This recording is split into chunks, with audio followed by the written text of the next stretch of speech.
New Nordic.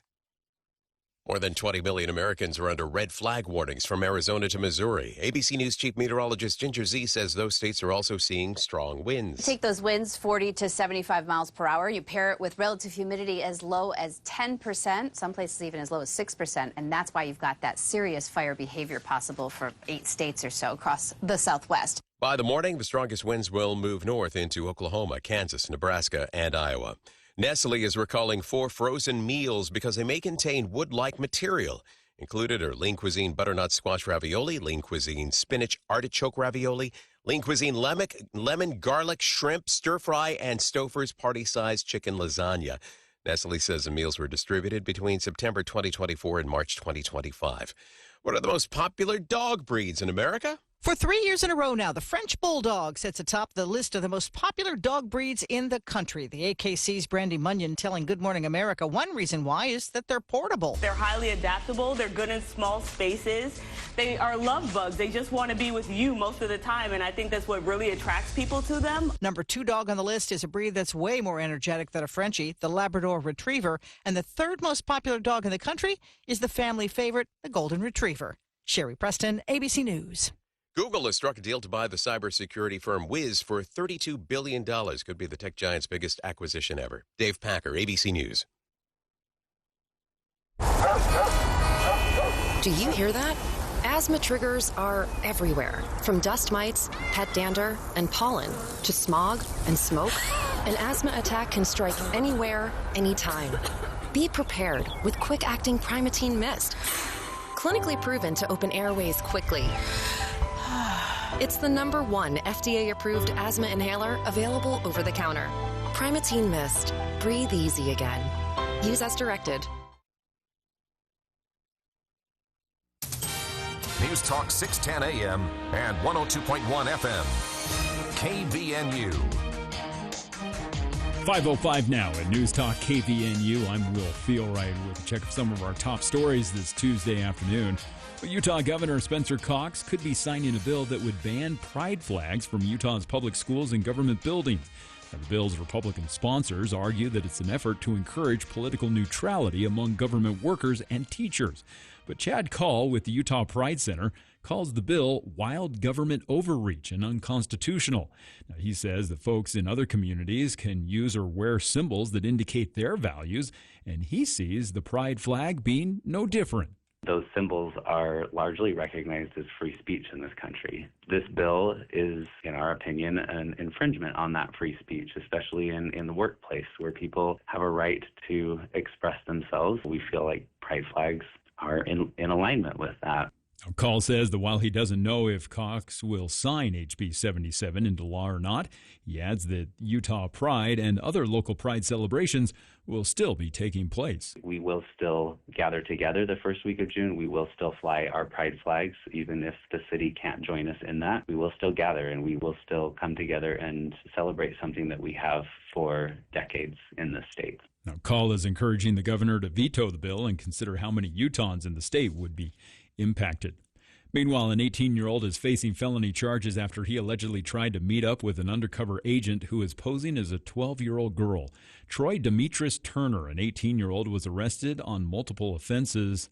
Now, last Thursday, an undercover agent working with the Lehigh Police Department and the Internet Crimes Against Children Task Force found an explicit post of a man on Reddit with a caption, 19 in Kearns.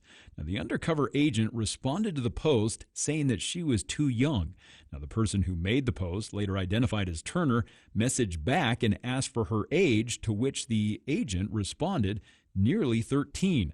Now, Turner replied that he may still be interested anyway and began messaging the agent, sending explicit photos and graphic descriptions of text to the agent, expressing a desire to meet up.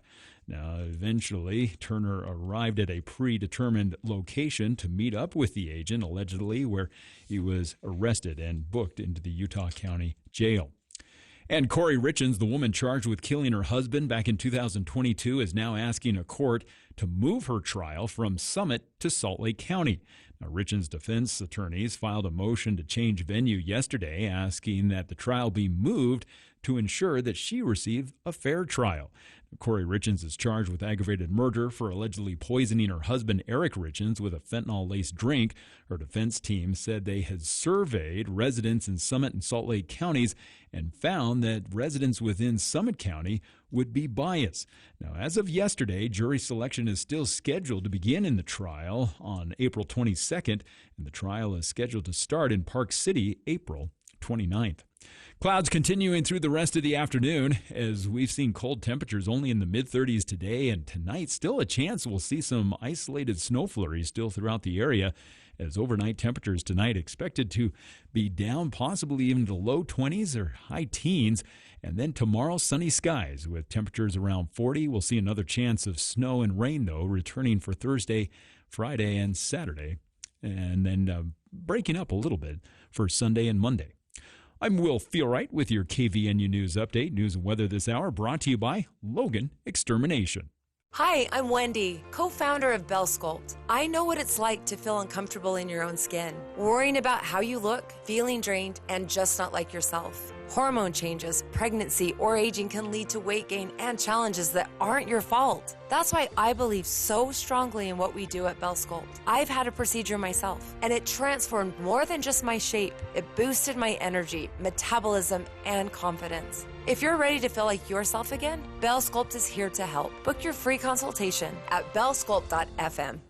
News Talk KVNU, 610 AM and 102.1 FM. Alpine Home Medical, we bring wellness home. Is your mom or dad struggling to get in and out of their chair? Hi, I'm Jay Broadbent with Alpine Home Medical. We've seen it happen for years. As customers come into our store and they've had a recent fall, they're finally ready to ask for some help. Don't wait until you're injured. We have everything you need to avoid the fall before it happens. Now until the end of February, we're running a deal that we think you're going to love. When you purchase a lift chair, you can unlock 10% off your entire purchase. Get side tables, canes, shower chairs, walkers, and even ramps. We're open Monday through Friday. We've got stores from Idaho Falls to St. George and now in Tooele. Come into any one of our 11 locations and let us help you. Find us online at alpinehomemedical.com. Alpine Home Medical, we bring wellness home.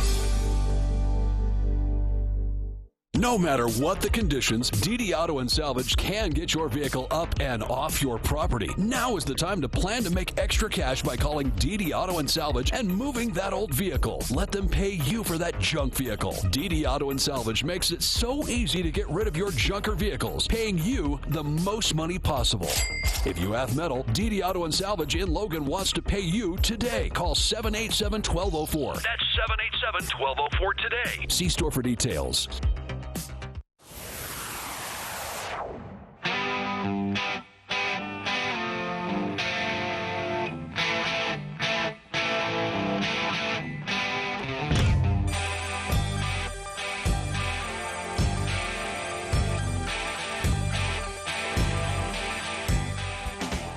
Welcome back to KVNU's For the People, Hour 2 of today's show. Coming up this hour, some folks livid over some UDOT use of new speed limit signs and even the location of these signs in southern Utah, causing some confusion and has UDOT kind of scrambling to explain. And it will kind of rope this into a bigger conversation about UDOT and how the public can actually play a constructive role in helping them manage some of these things, which is exactly what they said led to this snafu, that they asked the community and the community didn't really respond, and so they did what they thought was best. Now the community is angry, and UDOT defending themselves on this, though promising change. We'll get to that later on in the hour. To start things off here, I gave this a listen throughout when I had a chance to, and I would recommend everyone actually take the near hour to listen to a conversation between a good friend of the show and frequent guest here on the show, Dr. Susan R. Madsen, who runs the Utah Women in Leadership Project at Utah State University. We've spoken with her many times over the years. about their ongoing work with women in politics, women in business, women in public policy, women as social change agents in their local communities, improving things. Examples that have been discussed over the years are women working with local nonprofits that help distribute diapers and food in their communities, but also ways that women can get involved more directly in electoral politics and public policy making, interacting and sitting down with state lawmakers even. A lot of research happens through the Utah Women in Leadership Project that is exactly along these lines. And they also recently have been handed a new responsibility with the state deciding to wind down a state-run committee on women in the workforce, childcare options, things like that. Again, Utah known as a childcare desert, which is a designation we get because there are more children out there than there are childcare options, daycare and things like that. And it's a known fact, not at all disputed, that this is keeping a lot of people out of the workforce here in Utah, not just through, out there looking for jobs, but also there are, easy to assume, a lot of women out there who would like to start a business or have an idea for a business that everyone in Utah would love and would be very successful, but they never do, because they're impacted by this childcare desert more so than men. That's no surprise, right? But it is something that the legislature is under increasing pressure to do something about, and yet the legislature has not, causing some frustration. Recently, during the legislative session, again, they decided to wind down this state-run committee, researching and making recommendations to the legislature on these issues. Voices for Utah Children called that move irresponsible, considering they had done nothing to try and solve some of these serious problems. Voices for Utah Children, an advocacy group that works on any policy that could impact children and families. They were very critical of the legislature for this move. The legislature said, well, don't worry, because the work won't stop. We're just handing it over to groups like, and they named a few, and one of them was USU's Utah Women in Leadership Project, to do the research and make recommendations to the legislature. As I understand it, that came as a bit of a surprise to everyone involved with Utah Women in Leadership Project. They didn't know the legislature was going to pawn this off on them, but they're ready to meet the challenge, they said. And this all came up at a recent conversation that the Utah Women in Leadership Project and Dr. Susan Madsen organized at USU. And they were kind enough to make sure I got the audio for this. They sat down with someone who, if you're a political junkie, this organization, if not the owner and president herself, is pretty famous. They spoke with, at this event on campus recently, Maura Carabello. And Carabello is the president and owner of the Exoro Group. Now, the Exoro Group has served as a information resource for most statewide campaigns over the last 20 years. They have served as a resource for the legislature. They've even done some surveying and long-term focus group work at the request of the legislature, at the request of the business community. They work with nonprofits, elected officials, business leaders, both small business and the larger statewide Chamber of Commerce. And their goal as a group, Maura explained in her introduction for herself at this event at USU recently, that their goal isn't a specific political or public policy agenda. Their goal is a more informed public policy in general when it comes to women, when it comes to men, when it comes to small businesses, large businesses. And that's why the Exoro Group was formed. They've been very successful and they're well respected. And it was a fascinating conversation Dr. Madsen had with, again, president and owner of the Exoro Group, Maura Carabello. And Carabello talked a little bit about recent efforts to get women more involved in public policy and politics. There's the Real Women Run organization, which is a nonprofit that seeks as kind of a training resource and an education resource for women who want to get involved directly running for office, city council, county council, state legislature, whatever it might be. And they've had some success. But also, Maura explained that in the nonprofit world, in the business community, there is a lot of work going on here, including back to childcare. Business leaders looking to where the legislature has kind of fallen short. They're looking to get more involved and say to the legislature, hey, you've got to finally start taking this seriously. We're losing employees. There are people out there who have business ideas that would be complementary to our own business, but they're not doing it right now because of childcare concerns or a lack of options.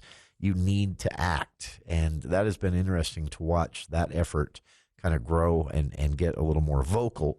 We'll see where that goes and if the legislature decides to respond. But this was all part of the conversation again, and I recommend everyone give it a listen. This is not just for women. This is a great way to understand what's going on in advocacy work and public policy work here in Utah, in a state where we have a part-time legislature, a legislature that is 100% dependent on groups like the Exoro group to help inform them about various public policy. So, again, Dr. Madsen of Utah State University and the project leader at the Utah Women in Leadership Project on campus there at USU sat down and spoke with Maura Carabello, president and owner of the Exoro Group. And one of the questions, one of the highlights I wanted to pick out here for you, again, recommend you watch the whole thing. I've linked to the video and the audio on our Facebook page. But one of the discussions they had is how do you know, it's so easy to get defeated in this work, in the business community, in the public policy and politics community, to feel like it's difficult to make a real impact. You're just one person, or you're just you and your neighbors, and it can be very discouraging, especially if you don't have immediate success. And Maura said, well, this. How to be influential with women's groups. And I'll just share two thoughts that are very plain spoken, because I love applicable thinking. And it just piggybacks on what you said. One advice I say is take a seat at the table, literally and figuratively. Yeah. Never subvert yourself. Never, never, never. It doesn't serve you, and it doesn't serve others. And it really doesn't serve you. You can be non-egotistical. You can not be a jerk, and you can take that seat at the table. And that's the number one socialize, not to take a seat at the table. So we have to be intentional. And it doesn't feel right when you do it. That's the thing. You have to observe others and think about how harsh you are on yourself, and the people you admire, you're not harsh with at all. And even though you look and think she or he didn't do that, if you really looked at the behavior, they're risk-taking. They're being told no. They maybe shouldn't be at the table. And we've all been there where you've limited your opportunity, and then you become a part of the group, and then you're like, these were the schmoes that got in, and I limited myself because I assumed someone knew more than me, had more experience, deserved it more than me. And then I actually get into whatever group and think, holy, like this is it? These are the people? I laughed so hard at that conversation. They spoke specifically about the state legislature in this conversation where they're having that specific part about not wanting to, being afraid to get involved, and then you get involved because you don't feel like you're qualified to sit down at the same table with all of these people with titles and you know, a couple of years of experience already, and then you sit down at the table, you just take a seat at the table, Maura said, and you realize, as she said there, that you look that no one really knew what they were doing. They're all guessing. They're all just trying their best to learn and keep up and make the best decisions. And she said that is something that applies to everything from your local neighborhood communities to the state legislature. That if we have this tendency to assume people, especially in powerful positions like an elected office, have some, you know, unique skill or unique resource of knowledge that makes them smarter and better and able to do this job. And she said, no, when you talk to them, when you meet them, they're just like everyone else. They're guessing. They're using their gut. They're trying to stay informed as much as possible and trying to make the best decisions, but they're not special. And I really respond to that message, whether it's a man or a woman, a young person, an old person. And I mean this is no disrespect to the state legislature. I've met most of them over the years. There are a lot of newbies that I'm not familiar with at the legislature, but over the years I've met most of who's there now, and almost everyone of who was there once. I've kind of lost a little track of them. And these are very well-meaning people. These are sincere people. These are people who wouldn't get involved if they didn't think they could make a positive difference, but they know nothing more than you do. It's one of the pros and cons at times of what's known as a citizen legislature. And Maura said, you have to remember that. A lot of people especially women in Utah, talk themselves out of getting involved because they think, well, what do I have to offer that's special? Well, if you think you can make a positive impact, if you think you have something to say, you probably have, Maura said, as much to offer that's special as anyone currently involved. So take a seat at the table, whether it's your neighborhood council or a city council meeting or running for city council as an elected official and a candidate. She said you have just as much to offer as anyone else who ever got involved. Such a cool message. On the other side, though, there's one more bit I wanted to get to where they actually talk about applying some of the things that they've learned through the Exoro group about the Utah public and Utah public opinion, and also the importance of having women get involved more than they are now. Really fascinating stuff. Some of the research at Utah Women in Leadership Project combining with some of the surveying and focus grouping that the Exoro group has done. That audio right after this. Talk 610 AM, 102.1 FM, KVNU. If you have an aging loved one who could use a little extra help, you may wonder how much help is needed. Legacy House of Logan may be what you're looking for. Their different levels of care can accommodate your loved one no matter his or her needs. From daily tasks like dressing and bathing and medical administration to more advanced care for those with dementia. Legacy House of Logan offers all the comforts of home with a caring staff who really know how to take care of your loved ones. We invite you to stop by and see if Legacy House of Logan is right for your loved one on 1400 North in Logan. The Cache Valley Media Group Home and Garden Show, presented by Anderson Seed and Garden, is this Friday and Saturday at the Eccles Ice Center. Experience over 100 vendors with garden, concert, doors, windows, pest control, landscaping, cabinetry, home remodeling, solar information, tree care. The list is endless. Food, fun, kids slides, bouncy houses, and activities provided by the United Way. Free and easy parking, easy access, and so many ideas at this year's Cache Valley Home and Garden Show at the Eccles Ice Center, March 21st and 22nd. Hi, this is Tanya from Elevate Credit Union. We are thrilled to be the gold winner for credit unions and mortgages in the 2024 Best of Northern Utah. Our success is all thanks to you. We received the news that nobody wants to hear. Your child has cancer. St. Jude made us feel that everything was gonna be all right. Finding cures, saving children. Learn more at stjude.org.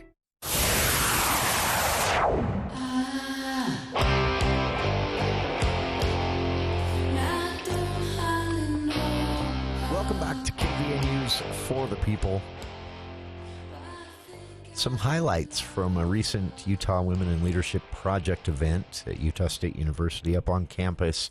Dr. Susan Madsen and crew hosted the current president and owner of the Exoro Group. If you're a political junkie, you've heard this name before. They've worked with statewide campaigns. They've worked as consultants and information resources for state lawmakers, public policymaking in general. They've also worked with nonprofits on everything from homeless reduction efforts to drug addiction treatment programs, getting them out onto the streets, getting people into those programs more quickly. So they've kind of worked on everything. They've even worked with food banks and chambers of commerce. Basically, the Exoro Group is a warehouse of surveying and focus grouping and research that anyone that can use it can pull from it. Well, they do charge because they don't do the consulting for free. But Dr. Madsen got president and owner of the Exoro Group, Maura Carabello, to sit down for free and talk about women in politics, public policy, strategy and communication and problem solving, and generally convincing themselves that they have a productive role to play, which, as Dr. Madsen has pointed out in their own research at USU, is something that not all women here in Utah believe without some urging. But there are so many examples of when women got involved and made positive change, and many of the state lawmakers who are women are examples of that, Dr. Madsen said. During this conversation, I was so excited about this because this doesn't only apply to women. This is a reason for anyone to get involved with their local neighborhood groups, neighborhood councils like they run in Logan City, running for state office, running for city council, even just going to a city council meeting and voicing your opinion, working with a local nonprofit or creating one if you see an opportunity to make positive change in your community, as some have done in a group that led to Little Lambs, which just got some state funding to beef up their operations, distributing diapers to families struggling financially. These are all things that came about because some person, man or woman, saw a need, saw a problem, thought of a solution, and then didn't stop themselves from trying to do something about it. And that was the nature of this conversation. As you heard before the break, their audio of just take a seat at the table. You'll soon realize that everyone already sitting down who you thought were maybe more experienced and smarter, had some access to some information you didn't have. They're just like you. They're guessing. They're going with their gut. They're trying to make the best decisions they can, and they just had an idea or thought they could make positive change, and they sat down at the table. Dr. Madsen and Maura talking about this, saying women need to convince themselves to do that more. But again, I think this applies to everybody. One last clip from this. You can watch the whole thing via the link I've posted on our Facebook page, or find the Utah Women in Leadership Project's YouTube channel, where I'm told this video will be uploaded within the next couple of days. I got the audio courtesy of our friends at the Institute, and this little bit stood out to me. One last clip here. A conversation about what makes a person, just an ordinary person like you and me, man or woman, young or old, an important advocate or an effective advocate. It's a lot more simple than you'd think, Maura said. I would say one of the things I have learned is now advocates, there are two kinds of advocates, and they're both equally important. One is those who are speaking truth to power. You're raising and elevating an issue. Something's not being talked about and it needs to be talked about. And until we get to that, we almost can't do the second. But what I distinguish is speaking truth to power, giving voice to voiceless is really important. But it in of itself is not systemic change. Showing up Tuesday night at a city council meeting is change. Liking something on social media is raising and elevating an issue. It's so important to raise and elevate issues you care about. But liking something on social media is not creating the change in the system. So passing a law, creating an ordinance, changing someone's mind, behavior is change. Voice is power. So they both matter. I'm not preferencing one, but we confuse it. We say, we held a rally and we told them. And I'm like, that was so important. It was so important. But it didn't change the statute. It didn't codify for the next generation. It did not protect beyond the moment. So knowing what behavioral change. The other thing that I do a lot is separate the person and the action.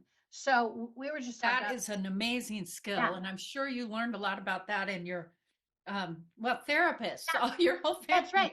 So people often say, how do you work with those people that you don't agree with?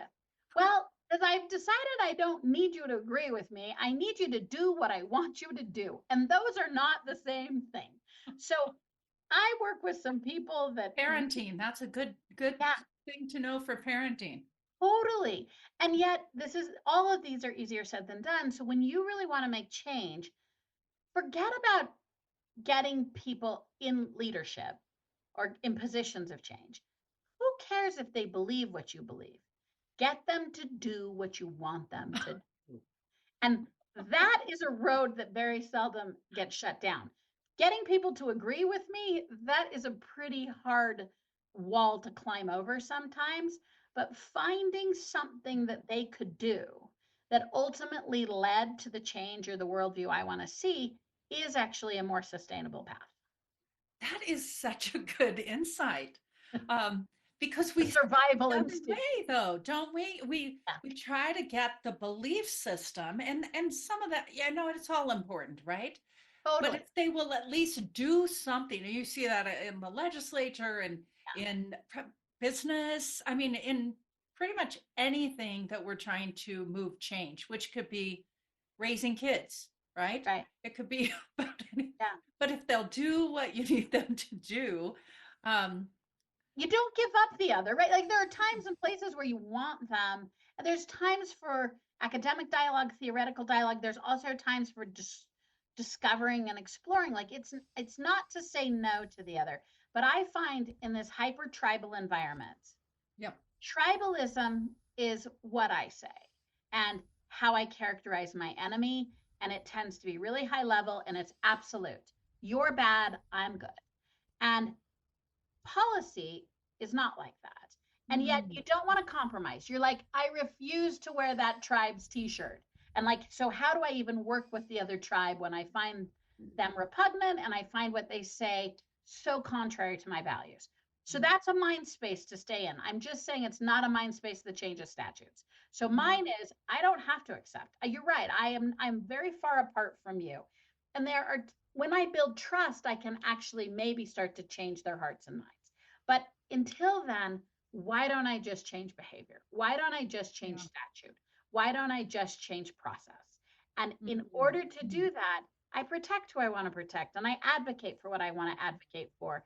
But it's also a little more transactional. It's a little more like, are you okay with 7 instead of 5? And it doesn't require me to characterize you.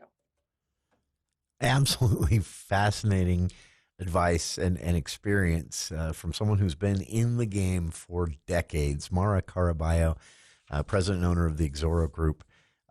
Now imagine applying that to something you want your city council to change, whether it's moving a stop sign or maybe there's a proposal that's underway that you object to. And the idea that a couple of things, the idea that now they're speaking specifically to women here as part of the Women in Leadership Project's mission at Utah State University, but this applies to anyone. The first hurdle you have to get over is telling yourself you don't deserve a seat at the table. You don't deserve to show up at a council meeting and voice your opinion, that everyone else is smarter and more experienced than you. You'll find that is not the case, even if they've been in office for a really long time. And that applies all the way up to the state legislature and even the governor's office. But the second hurdle you have to get over, as Maura was explaining there, is just realizing you don't need to go in and convince everyone to believe everything you believe about the specific issue where you'd like to make change. All you have to get them to do is do what you want them to do. And so it changes the game a little. It's fascinating advice. And if you look at successes on this front, one recent example I can think of is a road design that was objected to by many community members that live right there near it. And they took the approach of trying to convince their city to undo this by making a "you have to agree with me" argument and making a broader academic argument on beliefs about what the city should be and how things should work.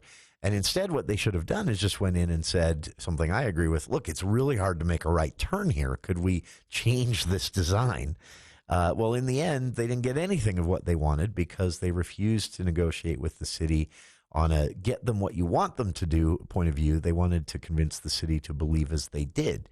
It's a great local example of what Maura is talking about. A really fascinating discussion. And again, it was geared and intended for women, trying to encourage women to get involved in public policy and politics and working with nonprofits and community groups and more to make positive change here in Utah. But it really is advice that applies to anyone. And I think it's one of the things I see the most often in politics or hear the most often in politics. People have told me before, I thought about going to the city council meeting, but why would they want to hear from me? Well, trust me, they might need to hear from you. We'll be back after this look at the news with KVNU's Will Feel Right.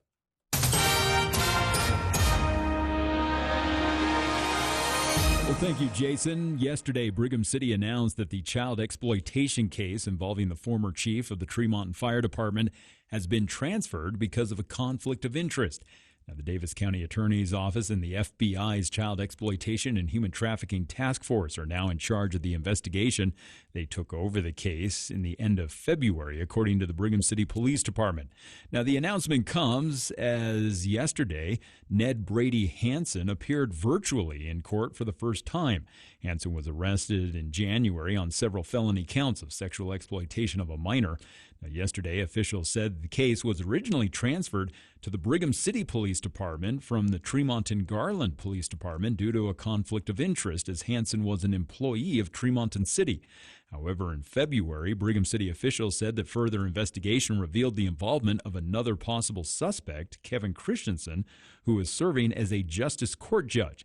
Now, Christensen was arrested at the beginning of this month and resigned shortly after. Court documents allege that Hansen and Christensen had a sexual relationship with each other and would discuss child sex abuse material, also referred to as child pornography, with each other. And since her son was found dead nearly a year ago in the Utah desert, Candace Cooley has been working to get legislation passed that will help when people go missing. Now, Dylan Rounds vanished in Lucin back in May of 2022. His family and law enforcement spent nearly 2 years searching for him, and his remains were eventually discovered in April of last year. Now, James Brenner is serving a prison sentence for second-degree murder in Rounds' death. Cooley has spent the past year meeting with Utah lawmakers, and in May, House Bill 366 will become law.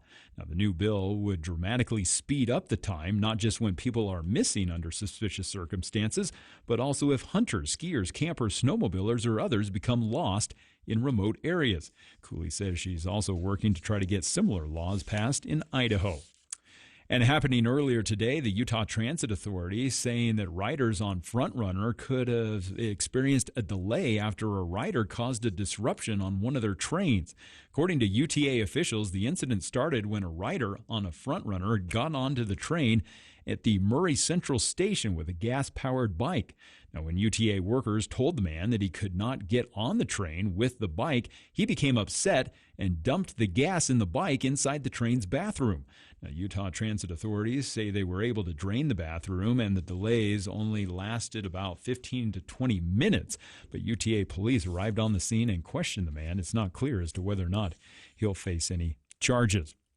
Well, weather-wise, still a chance we could see some snow flurries the rest of this afternoon as temperatures have only been in the mid-30s today. Tonight, chance we'll get down into the high teens, and then we'll see sunny skies tomorrow before a chance of more rain and snow returning for Thursday, Friday, and even into Saturday.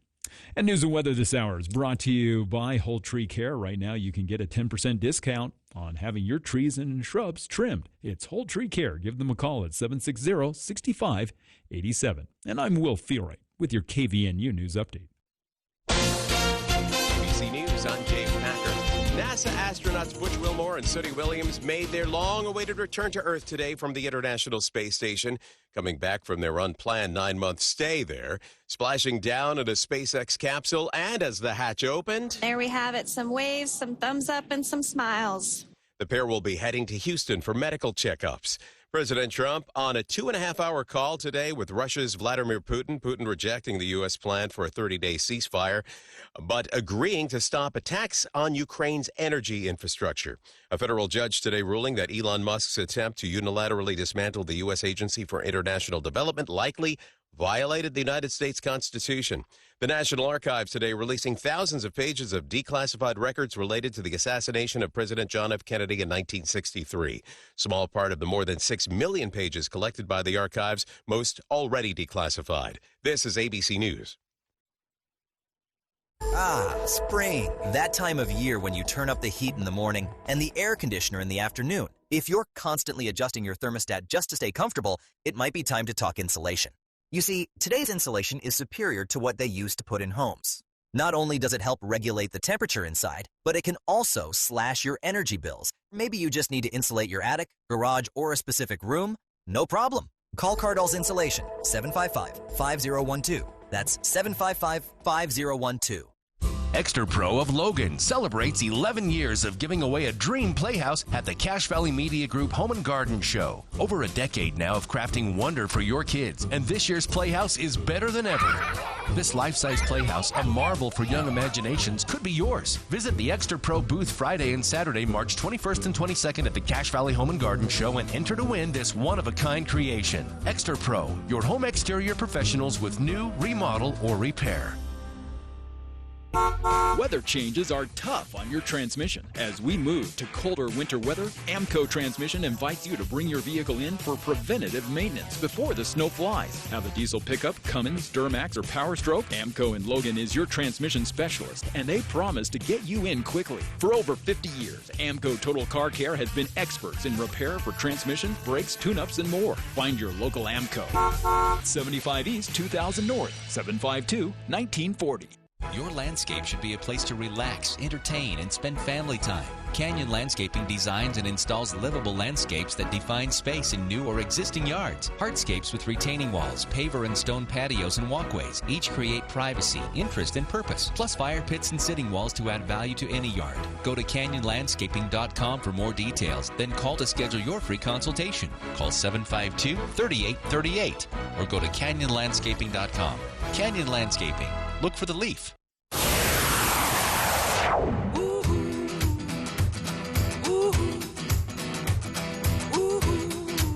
Welcome back to KVN News for the People. A couple of programming notes here. Tomorrow on the show, giving away Cache Valley Home and Garden Show tickets. We're going to make this easy, though. But I want to give everybody a chance to think about this a little bit.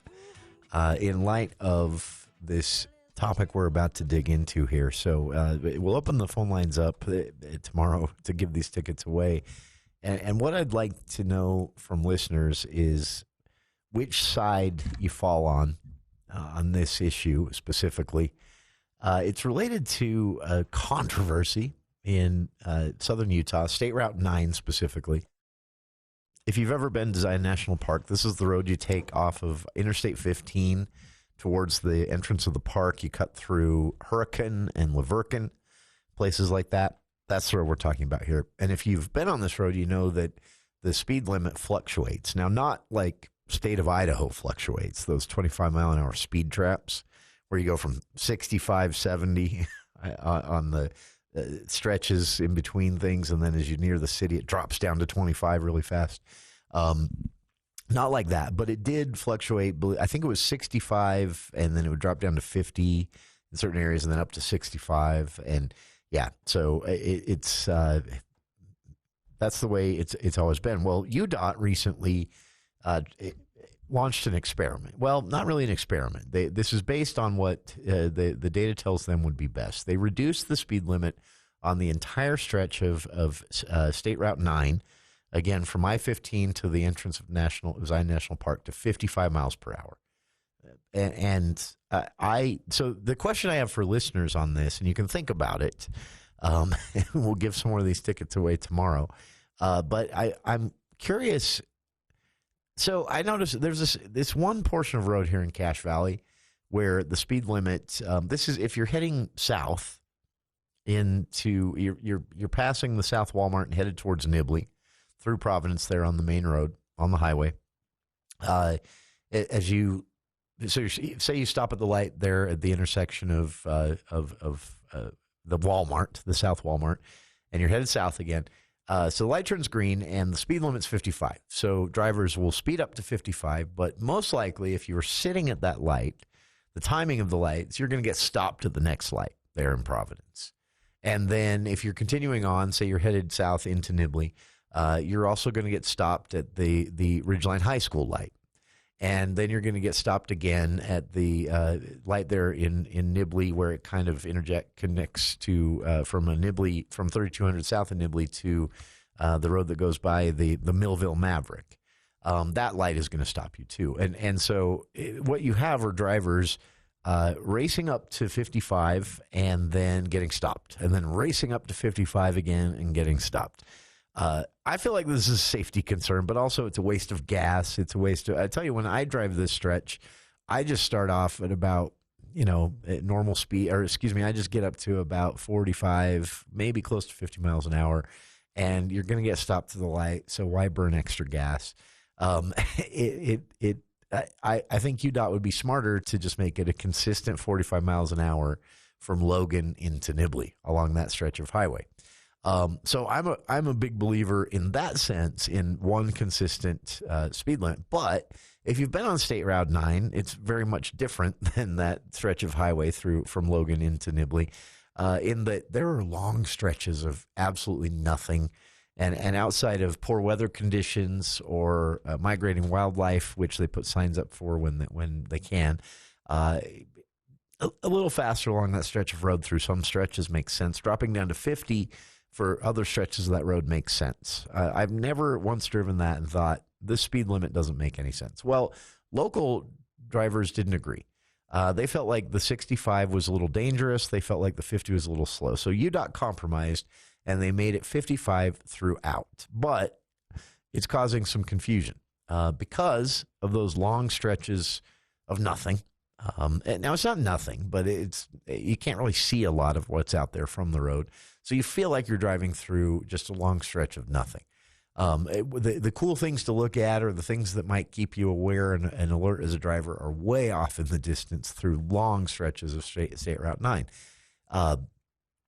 So it makes sense to get rid of a few of those 50-mile-an-hour zones, and then 65 is probably too fast. So a consistent speed of 55 throughout makes sense.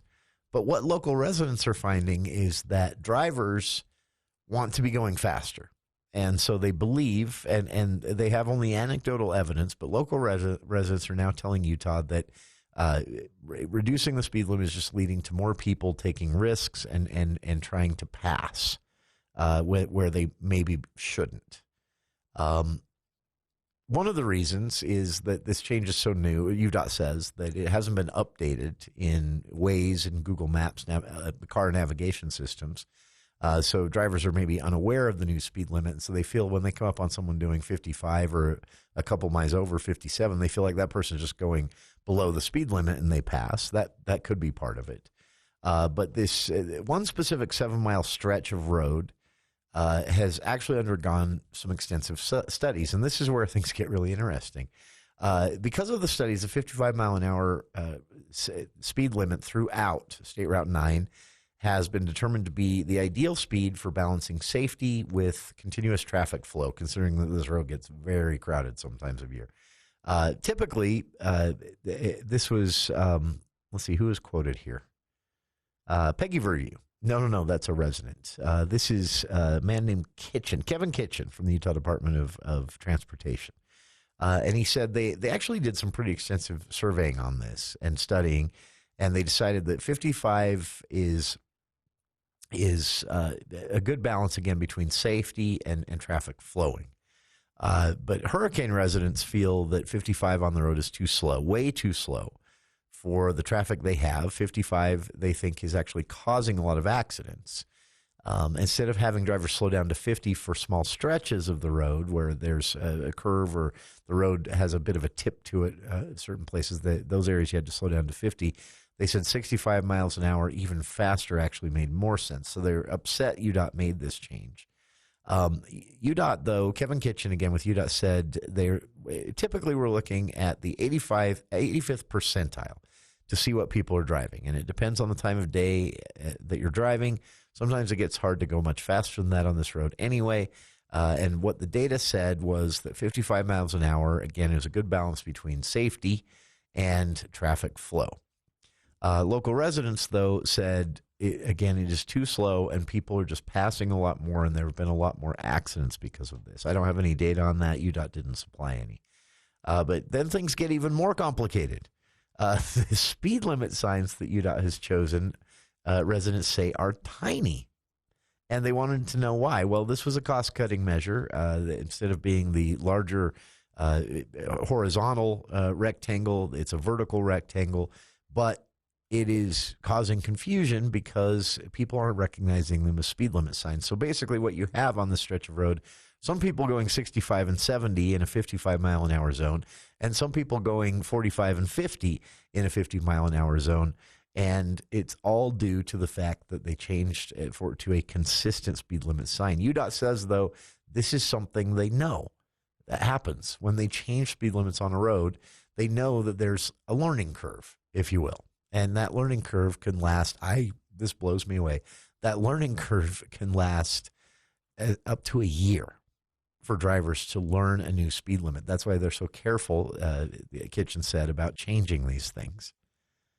Fascinating stuff. In fact, one day I would love to just sit down and hear everything UDOT knows about us as drivers, not related to any specific project, because I'll bet it's both creepy and fascinating. But yeah, up to a year after changing a speed limit sign for drivers to learn that sign, even if it's a stretch of road that they drive every day, it can take up to a year until UDOT can confidently say everyone who drives that road is aware of the speed limit and knows to check where the speed limit signs are. Really interesting stuff. All this again centered around State Route 9, where speed limits were recently changed from a alternating 65 and 50 mile an hour zones along the 7 miles of State Road 9 in Zion National Park to a consistent 55 mile an hour zone. UDOT said this balances speed with safety. Residents are saying that the lower speed limit throughout is actually just causing drivers to take more risks and raising the potential for dangerous head-on accidents. We'll see what happens. But this summer, it's going to be put to a test. We'll be back with more of KVNU's For the People right after this. The Cache Valley Media Group Home and Garden Show, presented by Anderson Seed and Garden, is this Friday and Saturday at the Eccles Ice and Event Center in North Logan. A sure sign spring is on its way. Experience hundreds of home and gardening ideas. This year's Home and Garden Show has over 100 businesses that are excited to help your home and yard look better than ever before. The Cache Valley Media Group Home and Garden Show this Friday and Saturday at the Eccles Ice and Event Center in North Logan. Don't miss this year's show. How are your eyes? Is your vision not as clear as it used to be? Did you know over 24 million Americans over the age of 40 are affected by cataracts? This is Dr. Christian Nilsson from the Northern Utah Eye Center. Cataract surgery is one of the safest, most common, and effective surgical procedures performed today. With cataract removal, patients can choose new lenses to customize their vision. Our surgical team will ensure your vision is our focus. Visit northernutaheyecenter.com or call 752-2020 today. You're gonna love what you see. Disasters don't wait for a convenient time. When the unexpected strikes, call the trusted team at Blue Sky. Remember, Blue Sky is that same great ARS team you know and trust. This is Tom with Blue Sky Restoration. When disaster strikes, whether it's a flood, fire, mold damage, or an unforeseen accident, Blue Sky will clean up, repair, and restore your home or business like it was before. No disaster is too big or too small. For all your restoration needs, you can trust our Blue Sky team. If you think you're too young to worry about heart disease, think again. I'm Essence Harris, and I was 30 when an angiogram found a 90% blockage in 2 arteries. Now I'm asking all women to take control of their heart health. Exercise, eat a heart-healthy diet, and above all, listen to your body. Learn more at womenheart.org. Wednesday edition, Clay Travis, Buck Sexton Show. We will break down the absolute latest on the ongoing drama in the Middle East, as well as what might be the fallout from Trump's call with Vladimir Putin when it comes to a ceasefire in Ukraine, plus the absolute latest drama as Democrats continue to attack and fail as they swing at Trump. All that and more. Make sure you come hang with us on Clay and Buck. 10 to 1 on News Talk KVNU, 102 FM and 610 AM.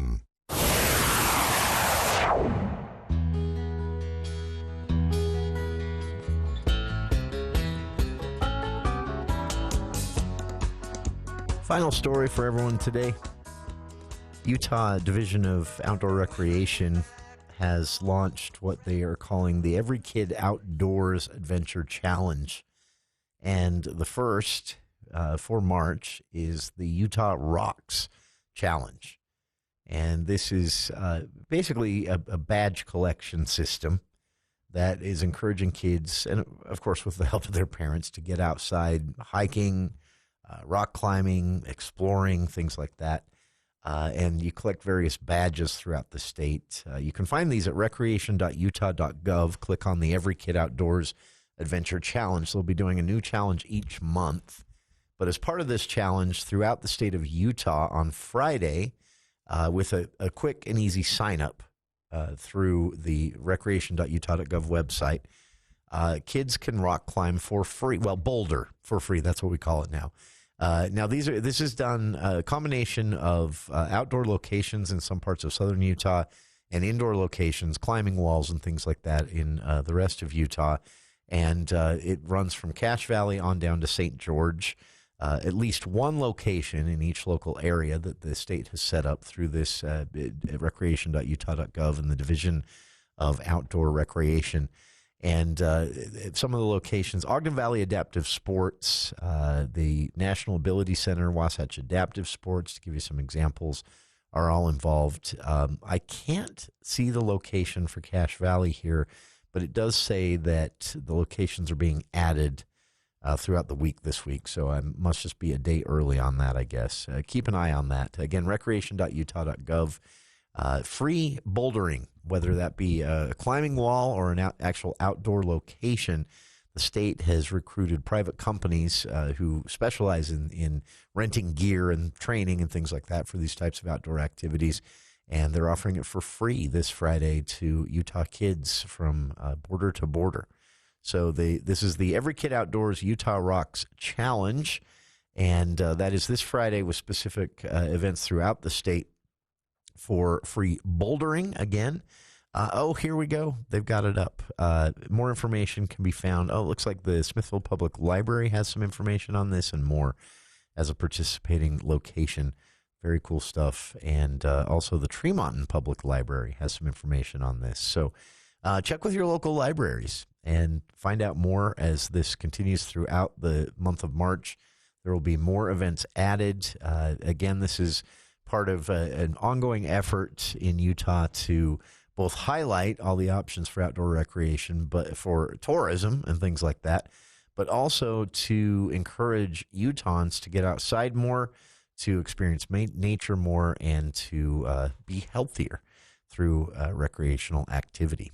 The Utah Division of Recreation, Outdoor Recreation, is a new division, a new agency that was created just a few years ago.